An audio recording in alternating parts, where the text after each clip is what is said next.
आम्ही एकट्या नाही.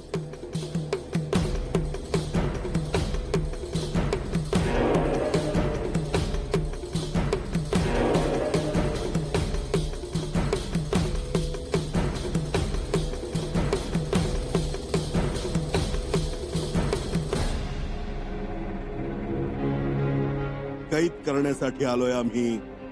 कैद करावी लागेल आम्हाला. कैद कुणात आहे एवढी हिम्मत?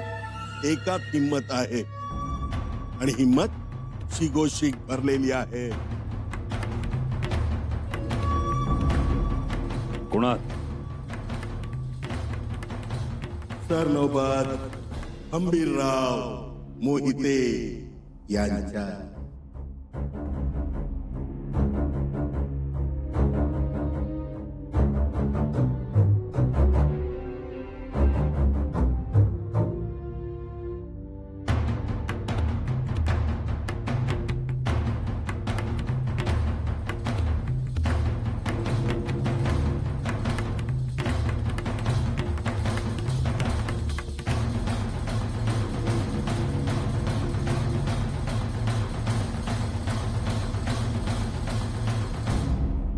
मामासाहेब, तुम्ही कोणाची बाजू घेणार?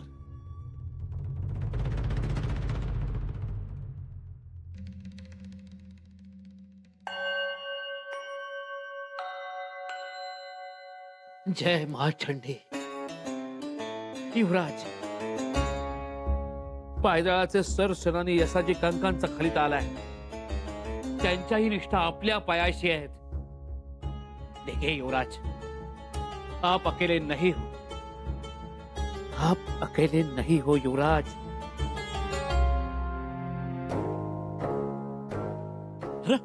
कुठे शंभूराज? का त्यासनी खुश खबर द्यायची? कसली खुश खबर? अरे मर्दा, सरदार खराटे, सरदार गाडे, सरदार डुरे, सरदार ठोंबरे यांच्याकडनं सांगावं आल्या ती. असं हाय होय?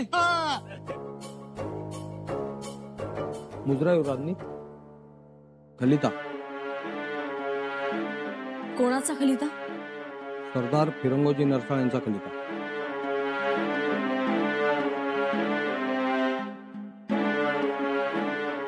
या तुम्ही.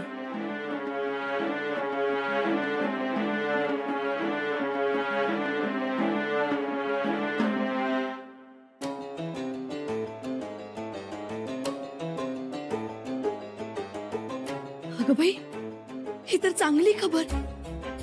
फिरंगोजी बाबा युवराजांच्या मागे सर्व शक्तीनिशी उभे राहणार आहेत. युवराज, युवराज.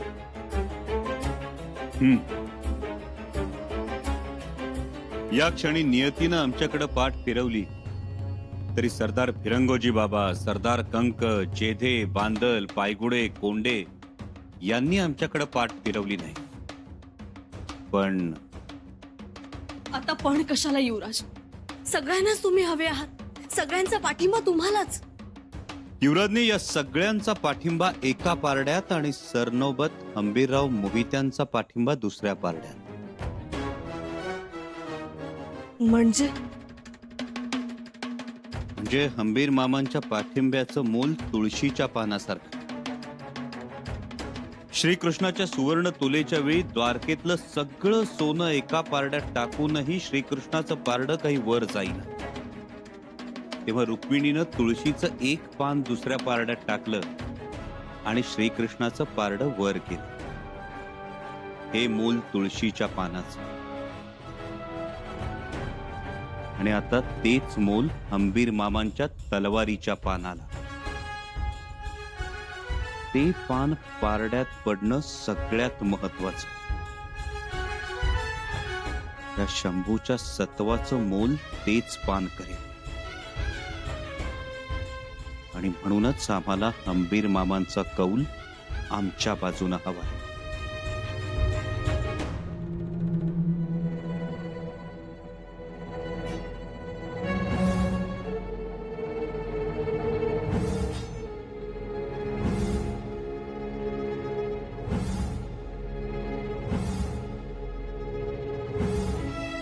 कशानं का होईना, पण सरनोबत खुश व्हावत म्हणून ही खटपट. एरवी मनापासून दाद देणारं सरनोपत आज लय गपगप आहे. सरकार कशी वाटली तलवारीची अदाकारी? फिरवली ना चक्रगतीनं. अरे तलवार काय कोण बी फिरवल. महाराजांचं मावळं व्हायचं असल तर निष्ठा स्थिर पाहिजे आणि मग तलवार फिरवायची तर गंमत आहे गड्या. नाहीतर आला काय गेला काय हे सब बराबर आहे. सरकार आमची निष्ठा थिरच आहे, तुम्ही कवा बी तपासा. हेच पाहिजे, हेच पाहिजे गड्या. गादीशी इमान राखा, गादीशी इमान राखा. अरे महाराज गेलं तरी आपल्यासाठी त्यांची गादी आहे. त्या गादीशी निष्ठा व्हा, मग बघा काय बी कमी पडणार नाही. अहो महाराजांसाठी आम्ही गर्दन बी उतरून देऊ. खाशाबा लाखातलं बोललास. अरे कोण म्हणतंय महाराज गेलत म्हणून? महाराज आपल्यात आहेत, महाराज आपल्या मनात आहेत, आपल्या विचारात आहेत, महाराज या मातीत आहेत. वय सरकार पटतय. अरे गाय वासराच्या खाट्या घोंगरात, पाखरांच्या चिवचिवाटात, जात्यावरच्या ओव्यात, घोड्यांच्या उरपुटी दौडीत महाराज दिसतेत मला. गड्या हो, आपल्या निष्ठा ठेवायच्या. महाराज आपल्यातच आहे. तुमचा सराव चालू ठेवा. मी आलोच. माझा घोडा कुठे घेऊन ये. ठरल्याप्रमाणे निघण्याची सगळी जय्यत तयारी झाली आहे. असं आपल्या स्वराज्याचे पेशवे मोरोपंत आणि मी स्वतः जातीने निघतो आहोत. सोबत काही मातब्बर सरदार आहेत. उत्तम. रायगड सोडल्यानंतर पहिला मुक्काम तळबीडला, नंतर पन्हाळगड. पन्हाळगडावर शंभूराजांना अटक, लगेच माघारी. 5व्या दिवशी आम्ही रायगडावर आलेले असू. ठीक आहे, तुम्ही ठरलेल्या नियोजनात यशस्वी व्हाल. राजमातोश्री, तुमचा आमच्याबद्दल एवढा विश्वास? हो तर विश्वास तर आहेच पंत. पण पंत, आम्ही अजून एक महत्वाची गोष्ट केली. तुमचा मार्ग हा थोडासा मोकळा केलाय आम्ही.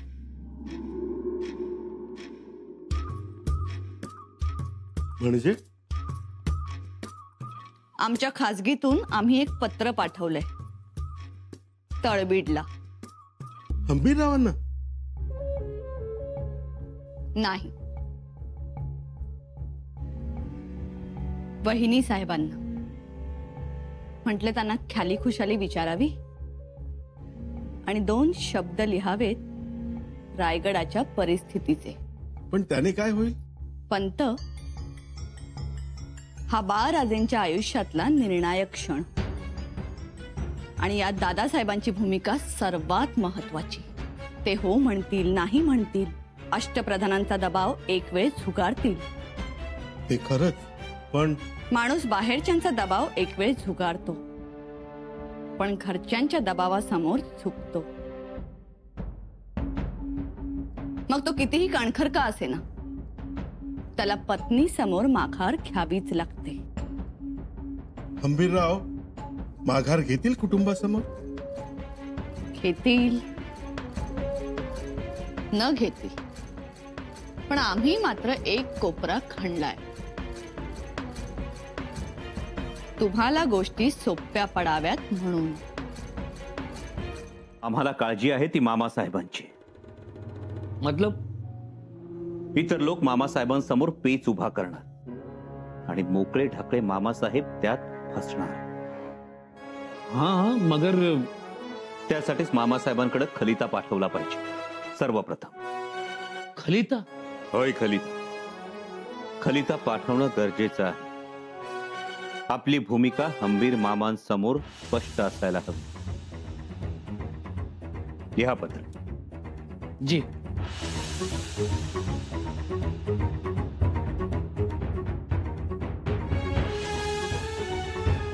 राजमान्य राजश्री तीर्थस्वरूप अरकान दौलत सरनौबत मामासाहेब यांस प्रती शंभूराजे यांचा दंडवत.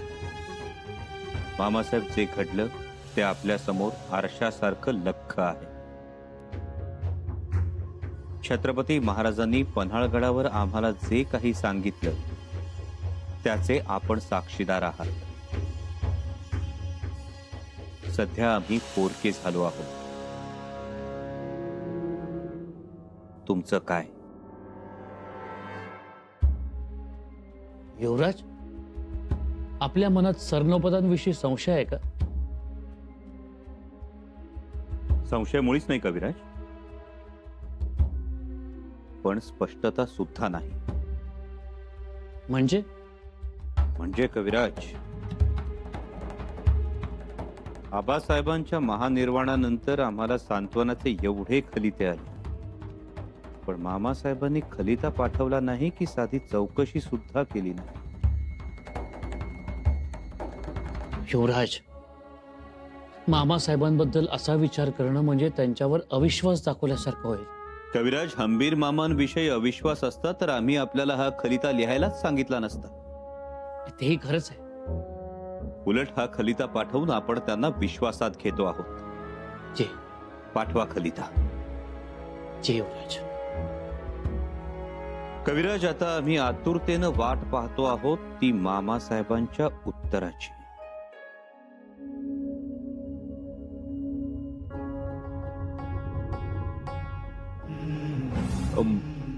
अंबुबाईला बोलावून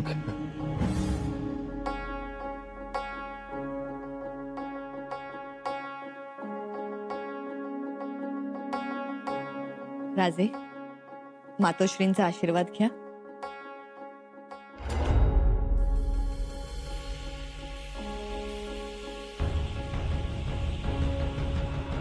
बाळराजेंचं मंचकारोहण झालंय धाकट्या बाईसाहेब. आशीर्वाद द्या त्यांना. चिरंजीव भव,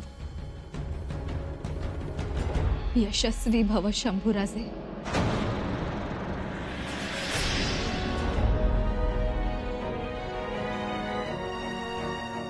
राजे, तुम्ही महाली जाऊन विश्रांती घ्या. आम्ही आलोच. जी मातोश्री, आज्ञा.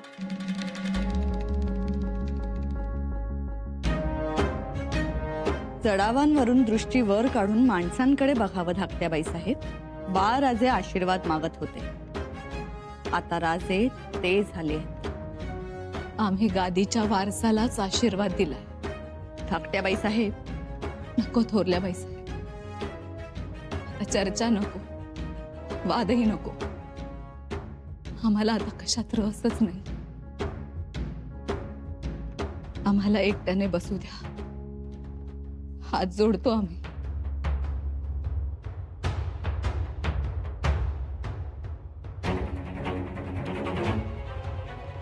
ठीक आहे.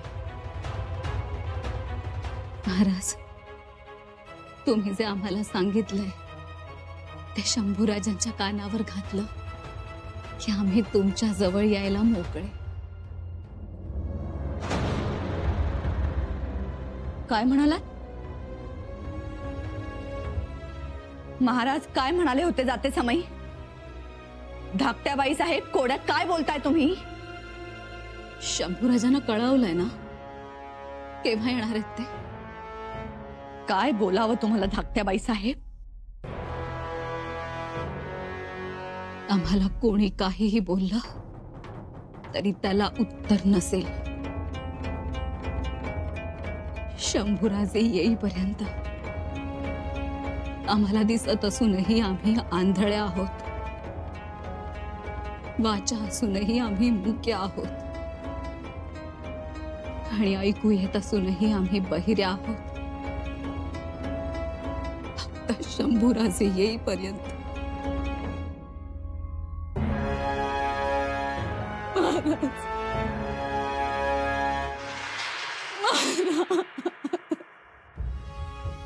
मालक यायला लागले.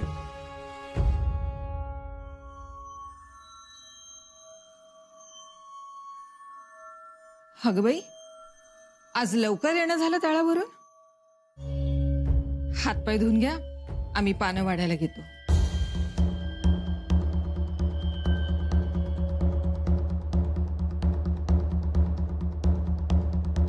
मुद्रा सरनोबत पन्हाळगडावरून युवराजांचा खलिता घेऊन आलोय. असं आणा भाऊ.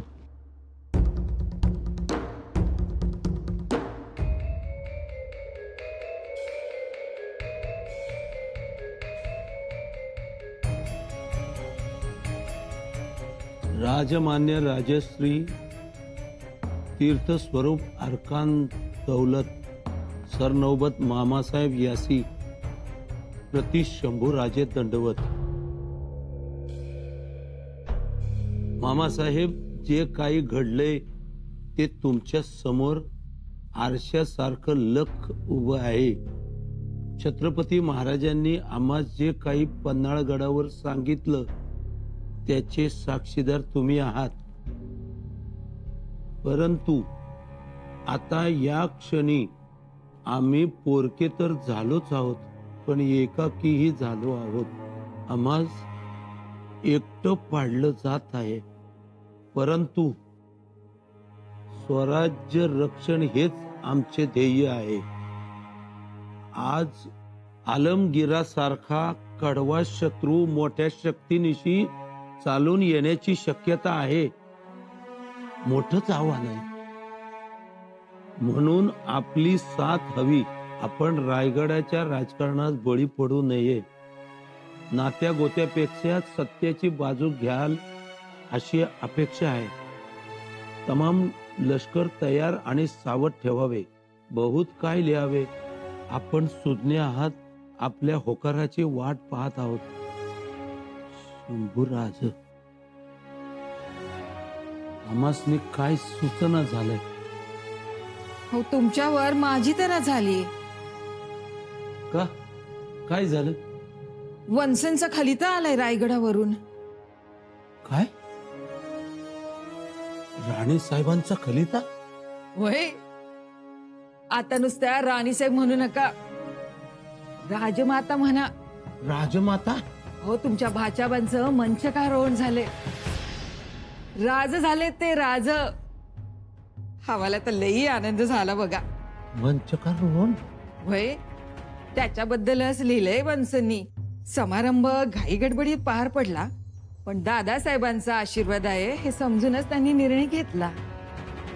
परस्पर मंचकारोहण केलंय. कळवायचं तरी होतं आम्हासने.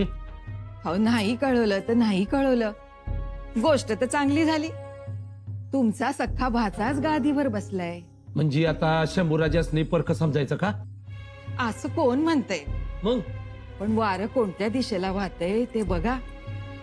अख्खा रायगड सोयरा वंशांच्या माग उभा आहे.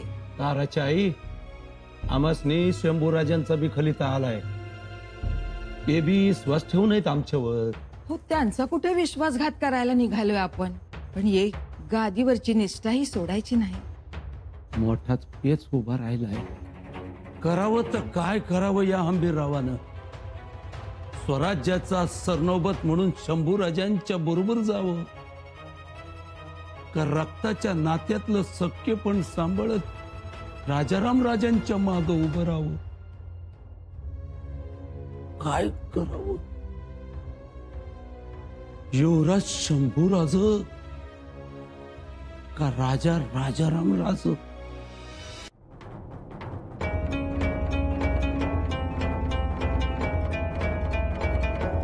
आनंदजी पंतांना बोलावून घ्या. जी. असं काय सांगितलं असेल महाराजांनी धाकट्याबाई साहेबांना जे आम्हाला सांगितलं नाही, जे त्यांनाच सांगितलं? आणि धाकट्याबाई साहेबांना ते शंभूराजेंना सांगायचं आहे. आमच्या शंभूराजेंनी आपल्या स्वराज्यासाठी खूप सोसलंय. त्यांचा खूप मोठा वाटा आहे स्वराज्यात. म्हणजे आपण महाराजांच्या इच्छेविरुद्ध निर्णय घेत नाही आहोत ना? शिवाय बाळराजेंना गादीवर बसवू नका असं कुठेही स्पष्ट म्हणाले नाहीत ते. हो, नाही म्हणाले.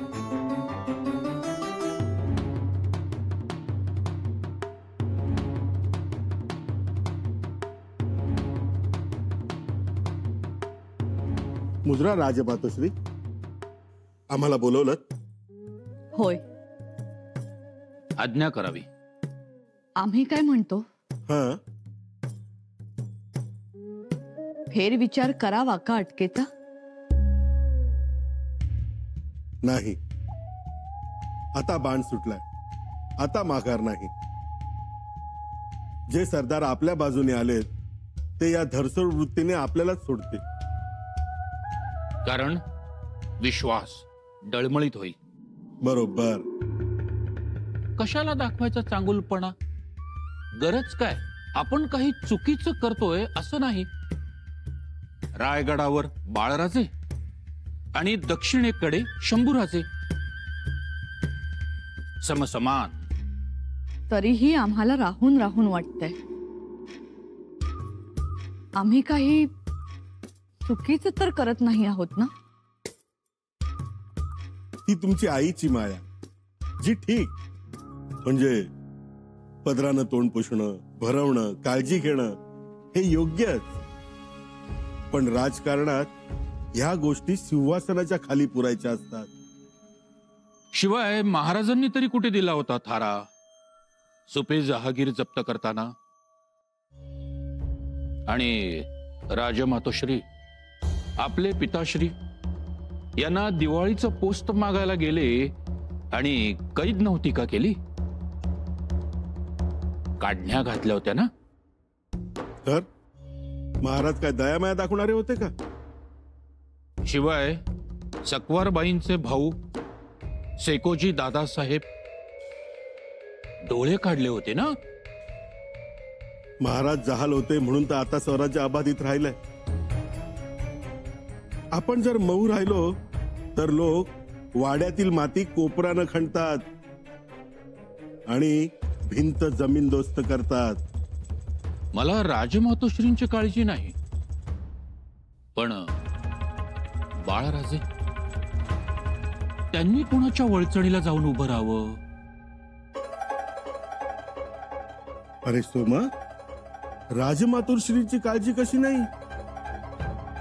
त्यांच्याबद्दलच्या अफवा, विष घातल्याची शंभूराजांपर्यंत पोहोचली नसेल? खरंच? मग बघू, आली आहे ना शंका मनात? धीर धरू आपण, थांबू. चला. अनाजी पंत,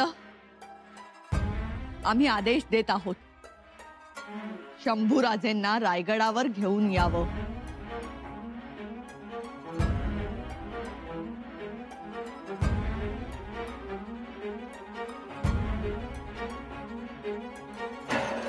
घेऊन यावं,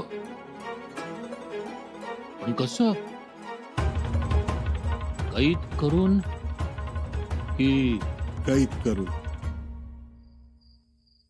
कविराज, आमचा होरा आहे की रायगडावर आमच्या विरोधात काही ना काही हालचाल सुरू असणार. जी युवराज, अनाजी पंत शांत बसणाऱ्यातले नाही. कविराज, मामासाहेबांकडून आमच्या खलित्याला काही उत्तर? जी नाही युवराज. नाही?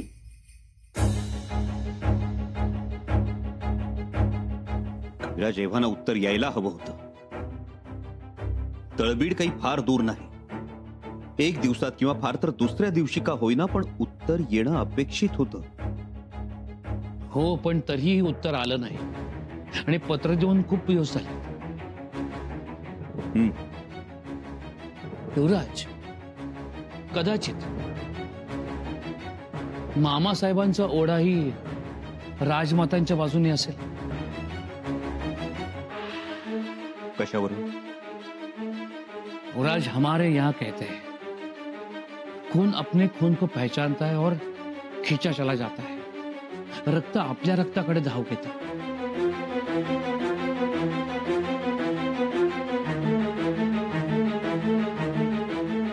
कविराज, आता बांध फुटलाय, त्यामुळे कोण कुठं धावेल काही सांगता येत नाही. जोपर्यंत आबासाहेब होते ना, तोपर्यंत या नाते संबंधाला काही किंमत नव्हती. रक्त संबंध होता, पण तो फक्त तलवारीशी. पण आबासाहेब गेले आणि परिस्थिती बदलली. बिलकुल. आणि अशात मामासाहेबांनी सख्खेपणा कवटाळला तर ते अनाजी पंतांच्या पक्षात जाऊन मिळतील. नाही का विराज? मामासाहेब जाणकार आहेत, धुरंधर आहेत. ते रक्ता मांसावर सख्खेपणावर राजकारण खेळतील असं वाटत नाही आम्हाला. हो युवराज, पण मग पत्राचं उत्तर द्यायला एवढा समय का? त्यांचं उत्तर येवाना यायला हवं होतं. निदान ते भेटायला यायला हवे होते.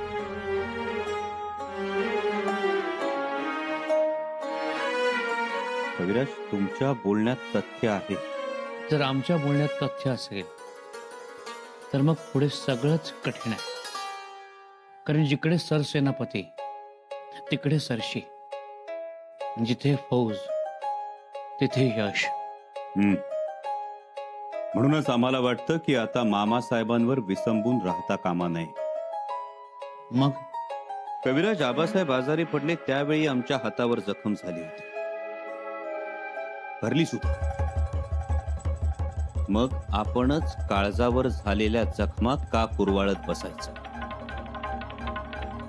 आता आपण आपल्या हालचालींना वेग देऊ.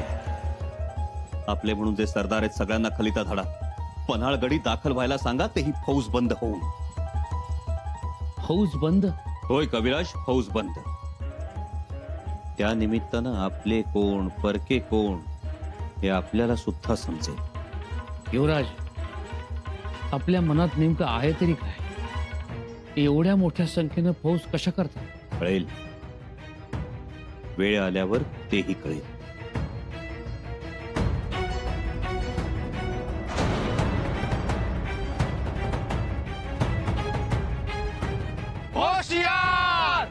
कोणाच्या पोटात काय आहे हे आम्हाला चांगलंच ठाऊक आहे.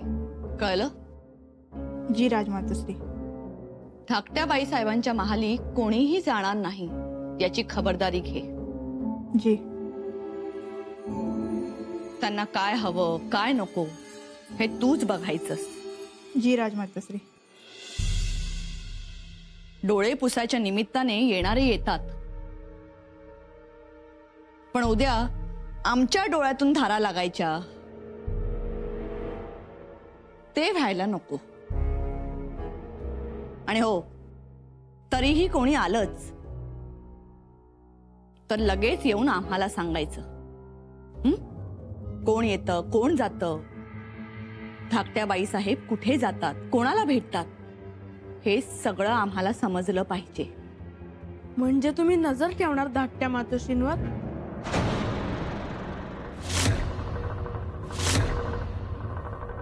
राजे तुम्ही या ना.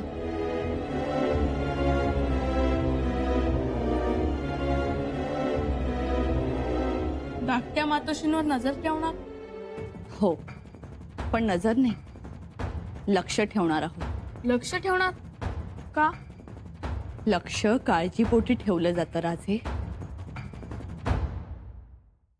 आज धाकट्या बाई साहेबांचं चित्त थाऱ्यावर नाही, त्या भ्रमात राहतात. अजूनही त्या धक्क्यातून सावरलेल्या नाही, म्हणून आम्ही सूचना देत होतो. तुम्हाला काय वाटलं राजे? एक जरी वीट कोणी काढली तर दुसरी आपोआप निघते आणि मग डोळ्या देखत मनोरा ढासळतो. म्हणून काळजी घ्यायची. मातोश्री. आणि तुमच्या धाकट्या मातोश्री या मायेचा मनोरा आहे. कळलं?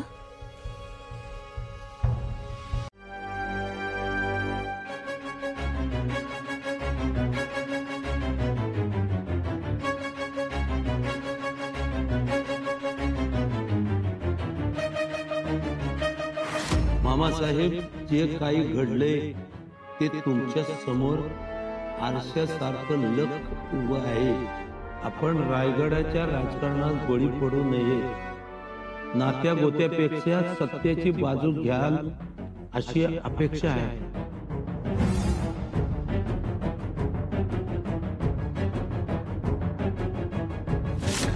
स्वराज्याच्या हिताच्या दृष्टीनं आम्ही काही निर्णय घेणार आहोत. त्यासाठी तुमच्या पाठिंब्याची गरज आहे. दादासाहेब, महाराजांच्या मागे आम्हास ही भाऊबीज द्यावी ही विनंती.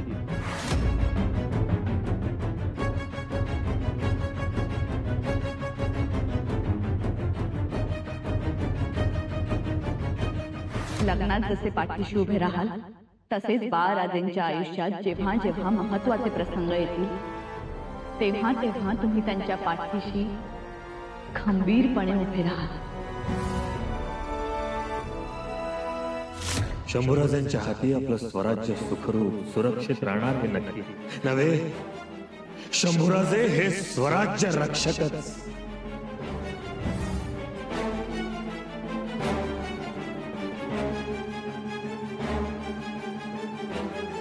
मुजरा सरकार, काय रे?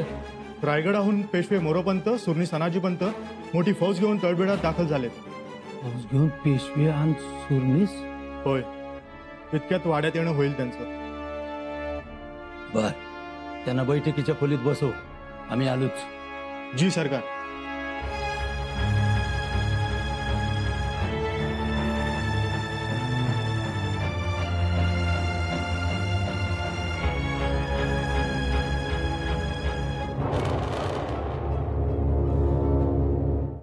समजुतीनं घ्यावं,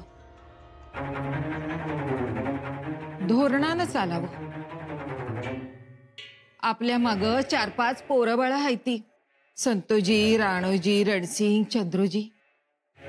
त्यांच्या भल्याचा विचार करावा. पोरं आता तुमच्या शिनेला आली आहेत. कोणतीही गोष्ट हो नाही म्हणताना नात्याचा विचार पहिला करावा. शेवटी रक्ताची नातीच प्रसंगाला उभी राहतात. आम्हासने बी काही गोष्टी कळत्यात. आम्ही निश्चित तलवार नाही फिरवली, माणसांची बी पारख आहे आम्हासने. अरे घोड्यांच्या 72 खोड्या ओळखतोय मी. माणसातली एकच खोड कळती मला, एकच. त्यावरून तो माणूस कसा आहे ते ओळखू शकतो मी. कोणती खोड? मी, माझ, मला. गुणाला खोड म्हणू नका. माझं म्हणल्याशिवाय आजच्या जगात काय नाही. आणि आता तुम्ही जालो राजा हरिश्चंद्रच्या वाटेनं. पण आता रायगडावर देव राहिला नाही. तेव्हा मी, माझं, मला ध्यानात ठेवा. नाहीतर आयुष्यभर सोयरा वंशांच्या मुळं जाता येणार नाही. आता गप बसता का तुम्ही? आम्ही बाहेर जाताना फक्त तलवार देत चला, फुकाटचे सल्ले देत जाऊ नका.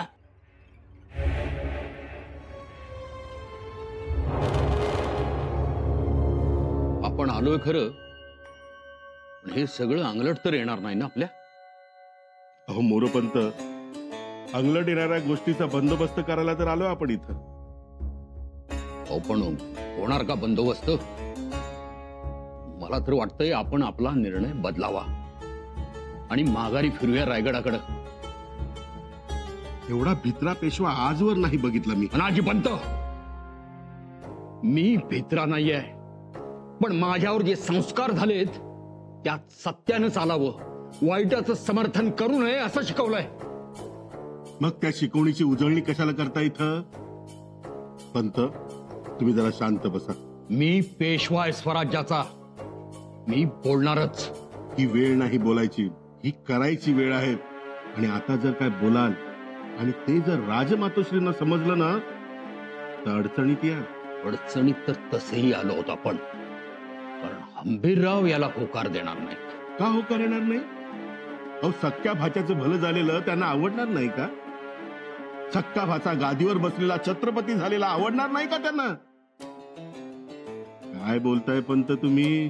पंत, हंबीरराव निस्वार्थी म्हणून त्यांचा दबदबा आहे. हो, कोणी निस्वार्थी नसतं. लोक फक्त निस्वार्थीपणाची घोंगडी अंगावर घेतात. प्रसंग पडला की घोंगडी भिरकावून देतात. हे लक्षात ठेवा. आणि निस्वार्थी माणूस ही एक माकड चेष्टा आहे, बाकी काहीही नसतं. एकदम बरोबर बोललात दादा. पटलं. पटलं? काय पटलं? हेच की तुम्ही भिवू नका, काही अंगलट येणार नाही. अहो खर तर दादाच्या रूपाने भाग्यच आज हंबीररावांच्या दारात आलंय. आणि भाग्योदयाची हंबीररावांना गरज आहे. म्हणजे मी वाडा फिरलो, आजूबाजूचा परिसर पाहिला. काही फार मोठा बारदाणा नाहीये हंबीररावांचा. आता सरनोबत म्हणून मी समजू शकतो, पण महाराजांचे मेहुणे म्हणून जे ऐश्वर्य पाहिजे, जी संपत्ती पाहिजे, त्याचा मागमूसही कुठे दिसत नाही. सोमाजी, आता ते वैभवात आणि ऐश्वर्यात लोळतील जर त्यांनी होकार दिला तर. आणि मला वाटतं त्यांच्याकडनं होकार येणारच. कयास बांधताना हंबीररावांचा कणखरपणा पण लक्षात असू द्या पंत. अहो, तो कणखरपणा भुसभुशीत करून ठेवलाय अगोदरच राजमातोश्रींनी.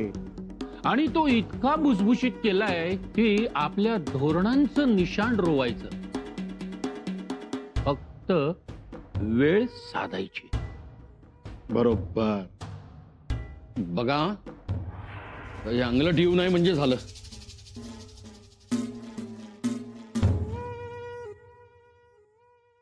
राम राम.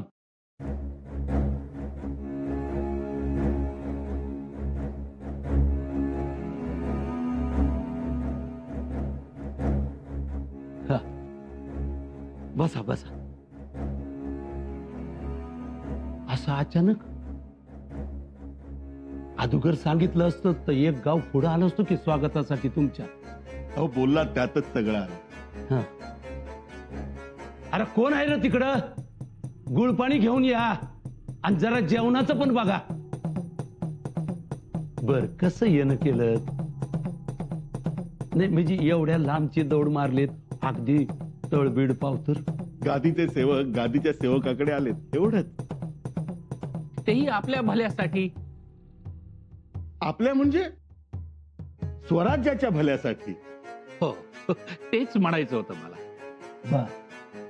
पण विषय काय? विषय तसा जोखमीचा आहे. जोखमीचा आहे का जखमेचा आहे?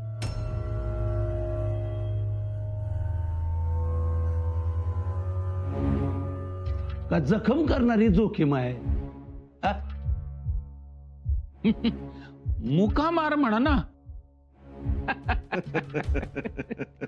मुकामार आम्हासने तवाच बसला जेव्हा बाळराजांच्या मंचकारवनाला आम्हाला बोलावलं नाही, तवाच.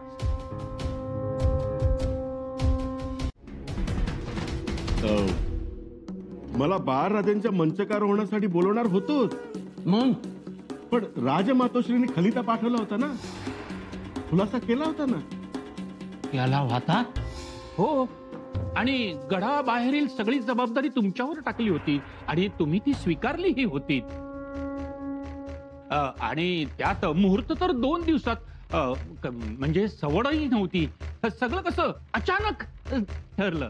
आम्हासनी बी अचानकच बोलवायचं होतं. आम्ही बी आलो असतो की अचानक. काय मोरोपंत पेशवे. आता झालं गेलं. सोहळाही साधाच केला. त्यात महाराजांच्या आठवणीने आम्ही सगळेच बेजार. शेवटी काय, राजगादीवर तुमचा भाचाच बसला ना. दादानी केवढी खटपट केली स्वराज्य हितासाठी. आणि तुमचाही खलिता आला होता ना, भाच्याला पाठिंबा आहे म्हणून. पण आमचं भाचं तर शंभूराज बी आहेत. पर तुम्ही तुमच्या सोयीनं अर्थ लावलात. का असं केलं? निदान स्पष्ट विचारायचं तरी.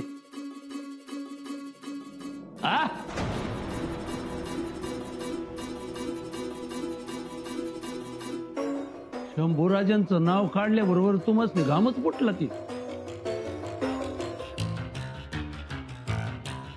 एरवी नसता फुटला घाम, पण तुमच्या तोंडून शंभूराजाचं नाव आलं आणि घाम फुटला. आता यात घाम फुटण्यासारखं काय? पण तुमच्यासारख्या मातब्बरांनी शंभूराजांचं नाव घेतलं की फरक पडतो. आणि आमचा दादा म्हणजे तसा हळवा आहे. ते आज त्याला हळवे पर म्या काय मातब्बर नाही हो.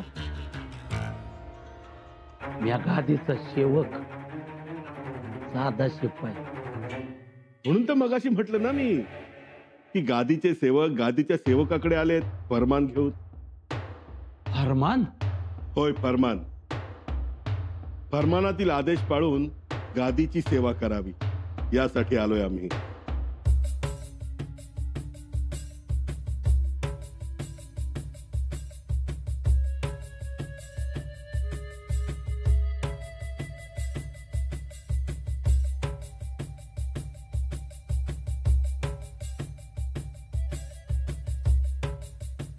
काय आहे मजकूर? शंभू राजांना जेरबंद करावं असा मजकूर आहे त्यात. काय?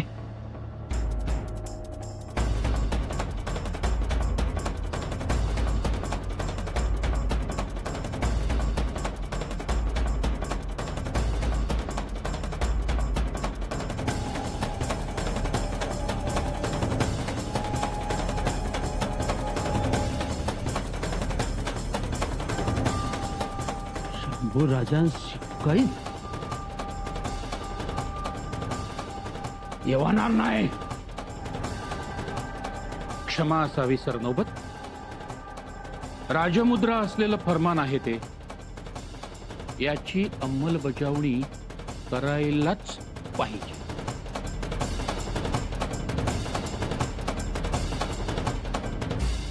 हे मला जमणार नाही. जमवावं लागेल सरनोबत. ही रायगडाच्या राजाची आज्ञा आहे. आज्ञा पाळायची की मोडायची हे तुमच्यातील गादीच्या सेवकानं ठरवण्याची गोष्ट. म्हणजेच शंभू राजांना अटक करून राजनिष्ठा जपायची. हे फरमान पायदळी तुडवून राजद्रोह करायचा.